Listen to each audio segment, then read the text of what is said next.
As we're looking at these 7 things in the chapter, Isaiah 25,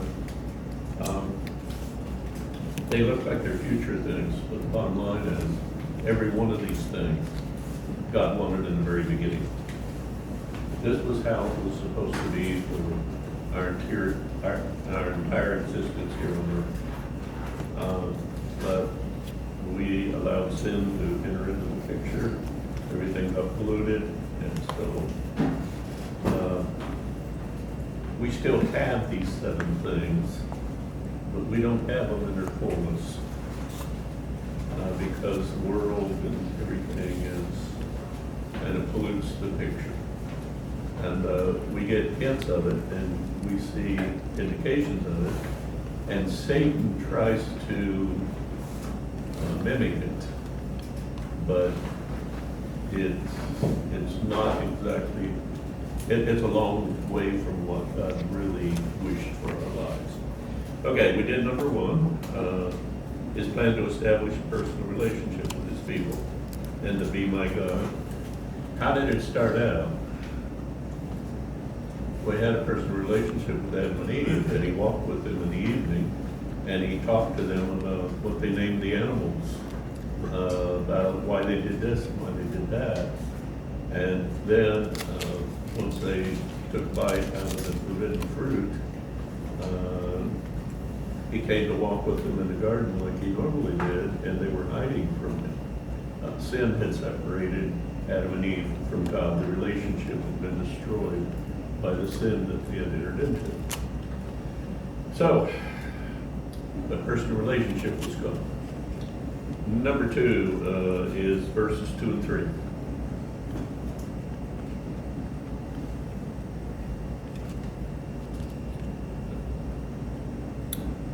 Anybody?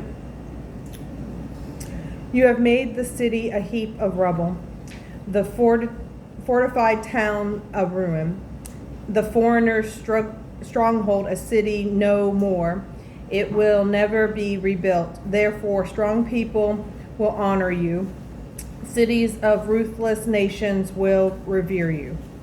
Okay, Israel was established because his relationship had been broken. God had to retreat from the garden and couldn't be in the presence of Adam and Eve because they had sinned, and his glory and sin do not mix. His glory and our sin do not mix. And you know, when you're in a situation where you know you shouldn't be, you also know that you don't feel God like you used to, do you? Okay? And until you get out of that situation and until you quit doing that thing that you know you're not supposed to do, that relationship doesn't grow. You're building a wall between you and God, so that the higher that wall gets, the more separated you feel. Well, Adam and Eve had pulled that off. But God established Israel so that there could be a remnant, so that there could be a bright spot somewhere in the world, so that the world could have hope. And in the beginning, there was never going to be an Israel. There was never going to be a God's chosen people. We were all going to be God's chosen people, and everybody born to this earth is going to have that same relationship with God that Adam and Eve had. So God created Israel, and I think at one point in time, God allowed the United States to be settled and had set it apart so that when the European nations started to become apostate and turn away from God and start doing their own thing, there'd be a light on the hill. There would be hope. There would be a place where people could go and worship and be free. Israel had been lost due to the fact that they had constantly rebelling against God, were scattered all across the earth. So there wasn't an Israel anymore for 2,000 years, or 1,946 years. It wasn't an Israel anymore. From 70 until 1947, Israel didn't exist. And then their history was restored starting in 1917 with a proclamation, and then after World War II, there was a lot of sympathy after World War II in the concentration camps, so everybody was all for Israel going back home and being compensated for those 8 million people that were destroyed in those concentration camps. So God allowed Israel to go back home, but for those years, the refuge for most people who were looking for freedom and freedom of religion was United States, was North America, and South America for that matter. Pretty much the Protestants took over North America and the Catholics took over South America. And for a long, long time, our two continents were at peace with each other. And then, what happened? What's the first indication of a failing nation?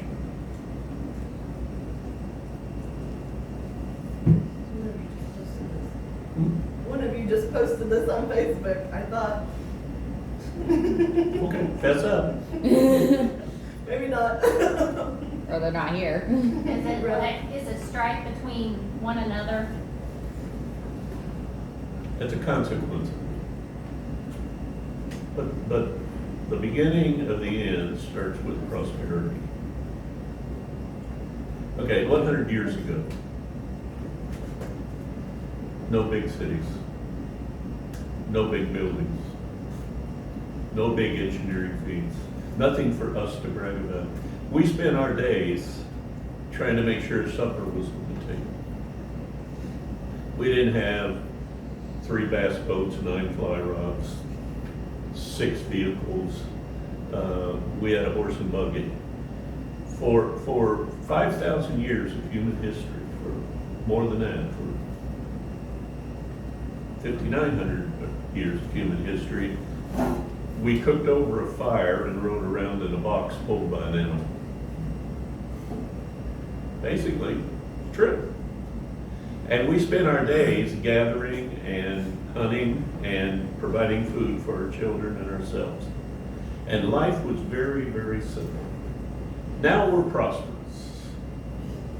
We have our boats and our fly rods and our motorcycles and our fine homes. It drives me crazy sometimes to watch what people do. I mean, a friend of mine up north was a very successful farmer who was very frugal. He was very good at managing his money. And his wife didn't want to live in a farmhouse. She wanted a fancy house. Well, they raised their kids, and then they raised some of their grandkids in that really nice farmhouse. I mean, they took this farmhouse and they turned it into a beautiful, beautiful home.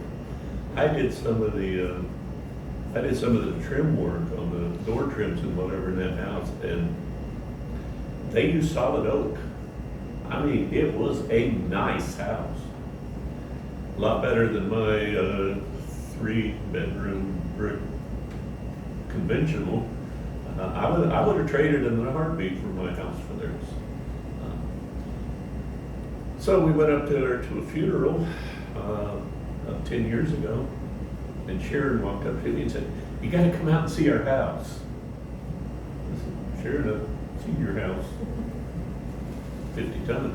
No, our new house. They're 70 years old, and they built a $400,000 house." Now, that would have been nice if you had 6 kids and needed 6 bedrooms, but all their kids were gone, all their kids were educated, and their grandkids were gone, and they were now great-grandparents. Why do people when they're 70 years old want a bigger house? Me, I want a smaller one. I want a smaller yard. Yeah. And I'm not going to have a smaller garden though. But I want a downscale. As far as I'm concerned, we can fence off half our yard and I'll buy a couple goats and they can mow it. I got the goats. I'll sell them to you. They're mine. Okay. And I'm not gonna guarantee that one of them won't end up in a swamp or something. Yeah, they're not going. That's what she's worried about right there. But, you know, we're kind of nuts. No, the heavy lifting's done. My kids are educated. They're doing very, very well. My grandkids, their education's already paid for and in the bank. They're only 11. The oldest ones are 11.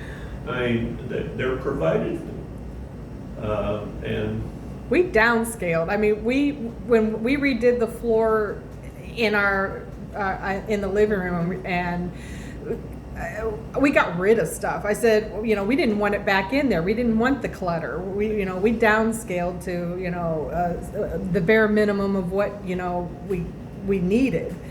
I opened the back of the car this morning to put breakfast in the car, and it's full of bedspreads.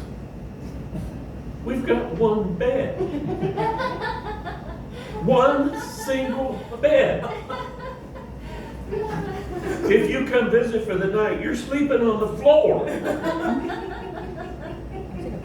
Well, you'll have a bedspread. But you'll have a bedspread. You might have 3 or 4 of them. The whole back of the Explorer's full. What are you doing? Why are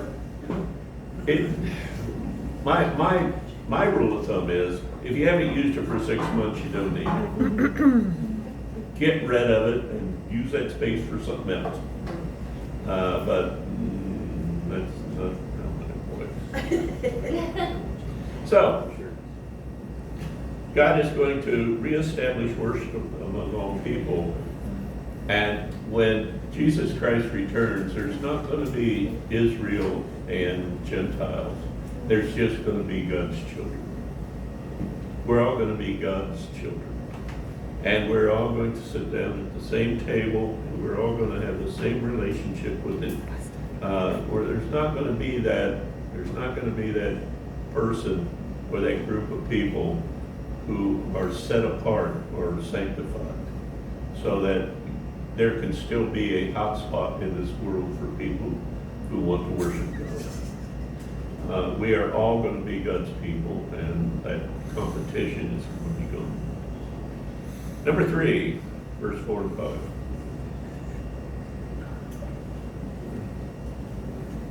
You have been a refuge for the poor, a refuge for the needy in their distress, a shelter from the storm and shade from the heat. For the breath of the ruthless is like a storm driving against a wall, and like the heat of the desert, you silence the uproar of foreigners, as heat is reduced by the shadow of a cloud. So the song of the ruthless is stilled. Okay. God's plan to protect His people and to provide for His people, the poor and the needy. What is the world's solution to the poor and needy?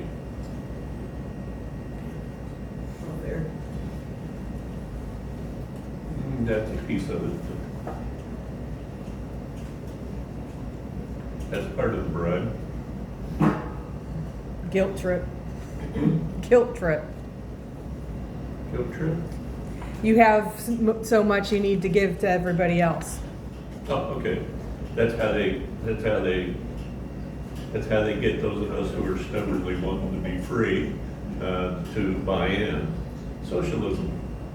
Or, if you don't want to be politically correct, communism.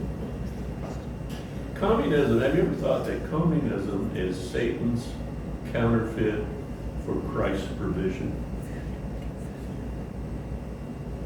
He has got to, the Antichrist has to, in some way, pretend to be God and convince you of it. Did you really need that stimulus check we got 2 years ago? Did you really need it? Did you, if you hadn't got it, would you have failed? Would you have starved? Would the electricity have gone off? So, it really aggravated me. I mean, nothing changed in my life. I'm retired. I get my retirement check and my dividend checks and whatever I get, Social Security and all that. I get them first of the month, every month, they go into my bank account, and I either reinvest them or I leave them there for a while. This week I have to buy new tires for the truck. $1,200. Oh, man. Just straight tires, just. So, this next month, will probably not invest that money. I'll probably put it in the checking account to replace what the tires are going to cost. But doesn't make any difference. I got the money. And then they send me these checks from the government, like I'm a welfare case. Now, there are people that probably needed them, and that's fine. I don't have a problem with that. Sign up, go ask for them. If you paid your taxes and you get laid off and you can't work, unemployment is not a disgrace. It is a benefit you paid for. I personally have never cashed an unemployment check, but that doesn't mean I'm better than you. It just means I was luckier. Sometimes people get laid off for no fault of their own. And then there's General Motors. And they lay off the ones with the most seniority. Because the General Motors contract said that if you get laid off, you still get 80% of your wages, plus you're eligible for unemployment. I worked for a bunch of guys, and they'd make an announcement that Anderson's going to be laying off 4,000 people, and I'd be playing softball with these guys, and I'd say, "You guys going to get laid off?" "No, we don't have enough seniority." "You don't have enough seniority to get laid off?" "Yeah, our contract says," and they tell me what the contract says. The bottom line is, Satan is trying to counterfeit the 1,000-year reign of Christ. And all these handouts and all these giveaways. What did people do before Social Security?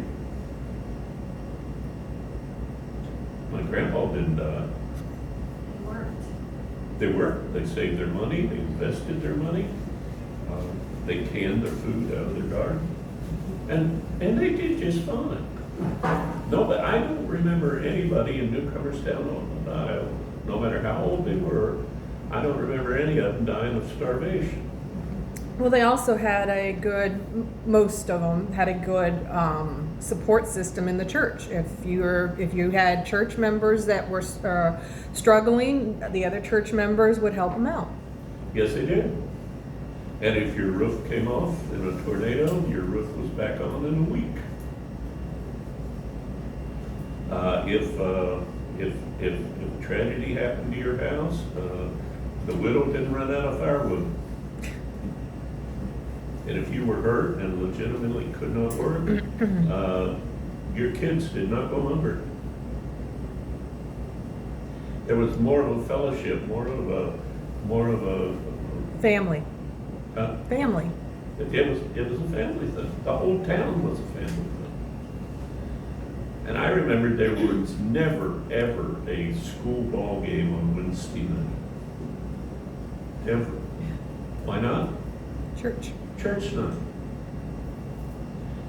And the schools never scheduled a ball game on Wednesday night. If you didn't go to church, you went fishing. There was not going to be a ball game. There was never, ever a Little League game on Sunday. Never. Even if you didn't believe in Christ, you honored the fact that there was something special about those days. You couldn't even buy gas or groceries on Sunday when I was a kid in Ohio. You didn't travel very far because gas stations weren't open. People were at home with their families and doing things. Now we got the malls to run to. We got hundreds of things to do for the weekend. And it has not benefited family life. It has separated families. And then once that family thing's gone, then that fellowship's gone, and then basically we become isolated. And once we're isolated, Satan can work on us. divide and conquer. He's real good at that. So, now, when we get to the 7-year reign of Christ, we're going to be his refuge, we're going to be shelter, and he's going to provide food for us. If you go to the 20th chapter of Revelation and look at the cross references and using places in Ezekiel and Jeremiah, where it talks about what life's going to be like. It's going to be that way as a reward for us choosing to be his children. Communism is just the opposite. Communism, it's about the government. In Christ's reign, it's about us. Communism, it's about power. In Christ's reign, it's about provision. He wants to take care of us. He wanted us to be living in a garden today, just like Adam and Eve. He wanted life to be simple, and he wanted us to be at peace and walk with him in the evening. And he's going to put it back the way it was. Number 4, verse 6.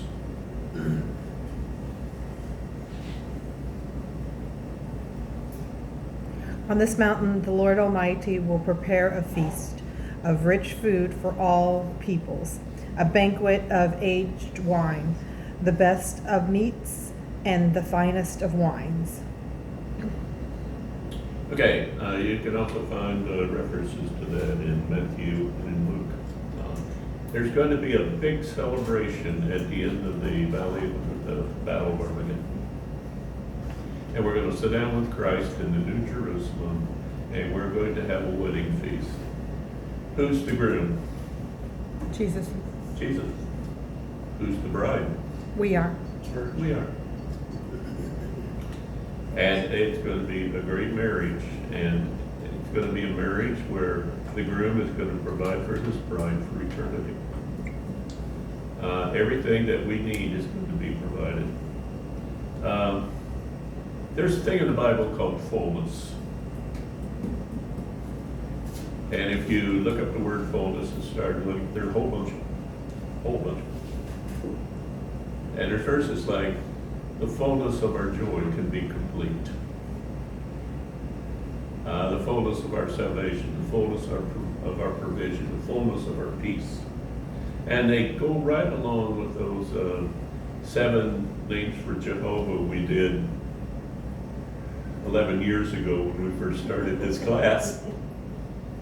There's the 7 names of Jehovah. One of them, Jehovah Jireh, and it's God is my provision. Jehovah Shalom, God of my peace. And then there's the God of my salvation. How full do you think our concept is of the fullness of provision that God wants for us? What do you think we actually realize in this life, considering that fullness? Not much. 10%? Or less. Or less? We think, hey, you know, Go ahead. forget it. You paused too long there. If my joy is full, what's my day gonna be like? I'm gonna be happy, right, all day long, okay? Now, how much of my life have I been fully happy?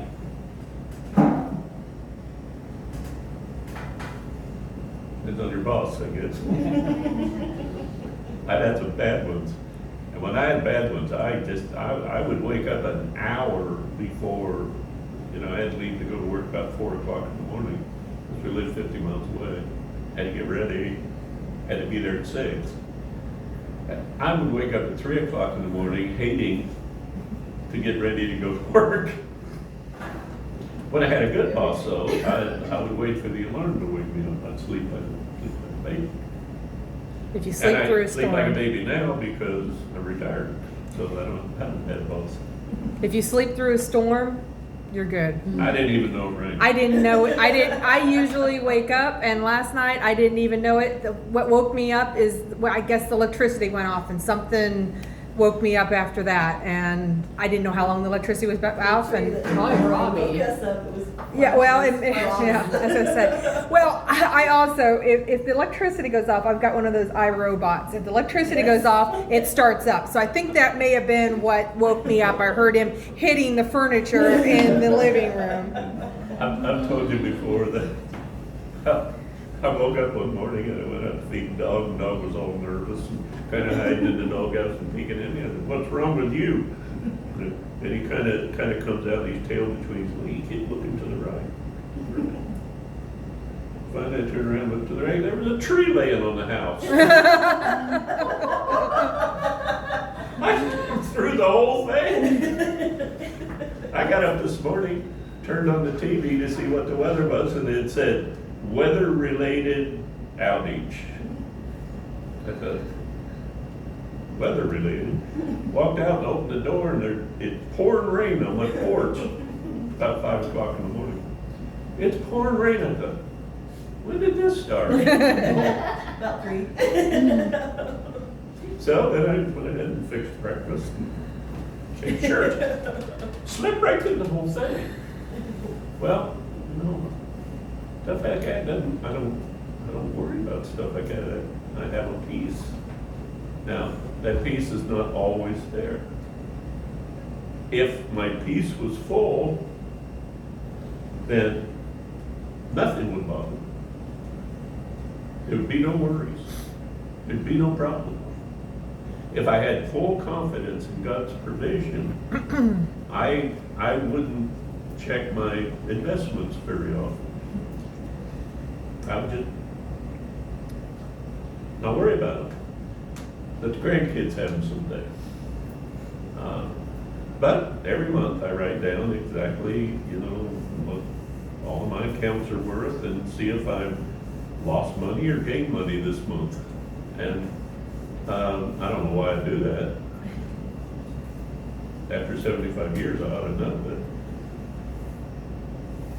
Washington has no control over my finances whatsoever. But we still do it because humanly we never totally experience the fullness of God's peace, the fullness of God's salvation. Do you ever sit around wondering what's going to happen when you die? I gotta know. I know. I gotta know. I know. Don't worry. Don't think about it. No. A lot of people just are obsessed with what's going to happen. One of these days we'll die. You know, when I was in the 20s, I thought a lot more about dying than I do now. I don't even think about it anymore. You'd think I'd be concerned with it. Just around the corner. Stop it. I gotta be a whole lot closer to it now than I was when I was in my 20s.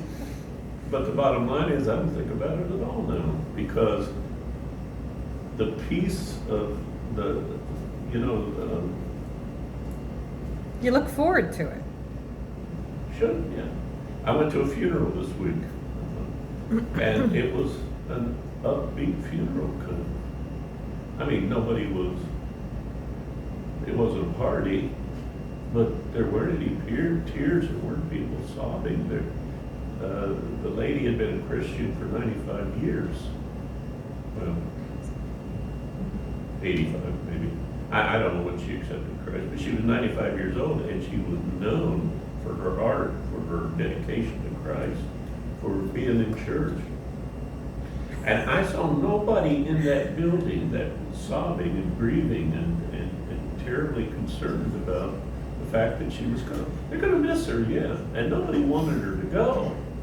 But everybody knew where that woman was, and the grief was not there that you see in some hopeless situation where the guy was a drunk and a womanizer and a scoundrel, and everybody is sobbing because they don't have any hope of his eternity.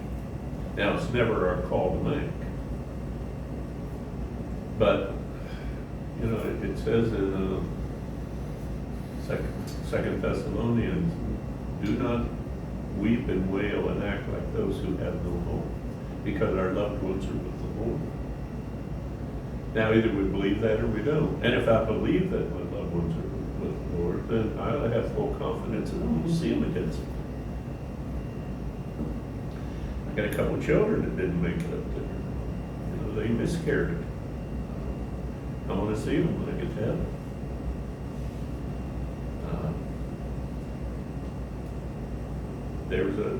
There was in one of those books where people had the out of body experiences. This boy went under the ice. He was under the ice for 30 minutes. Finally, they recovered him. They rushed him to the hospital. They worked on him. Finally, they brought him back. And after they got him back and got him stable, the mother came in the room, and he looked at his mom and he said, "Boy, Mom, you won't believe that."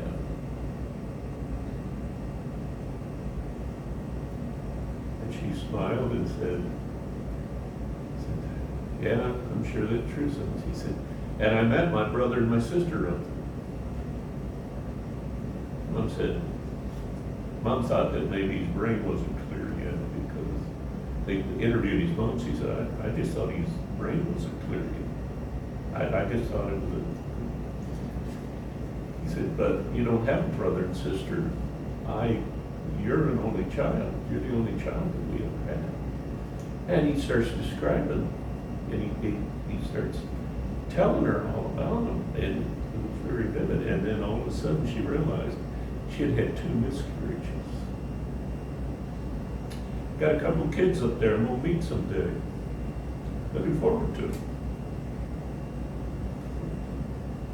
I was in the doctor's office the other day for a wellness visit. He said, "Do you have a living will?" I said, "No." He said, "Are you against living wills?" "No, I'm just too busy living." I've been thinking about dying. He said, "Well, you know, it'd be easier for everybody." He said, how do you want it to go? Do you want them to put you on artificial? I said, "No." He said, "Well, you know, you need to just make up a living will," he said, and tell them how you want the end to be.